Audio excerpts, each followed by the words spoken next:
روجه راله الله دې توفیق مونږ ټول ترا کی پروژه کې دو کار وکړي یو روجه کې کوشش وکړي چې غیبت نه کوي د چا پسې بد ویل دویم چې وخت درته ملاویږي نو امام احمد ابن حنبل رحمت الله علیه خدای په خوب کې لیدل نو امام احمد ابن حنبل ورته وی چې یا الله ته پس شي ډیر خوشالهږي چې زاغه کار وکړ ته پس خوشاله نو الله ورته په خوب کې وی چې زه خوشالهږم زیات به تلاوت القرآن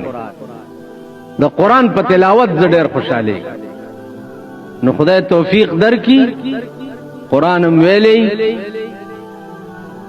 نو د دې تلاوت پروژه کې کوي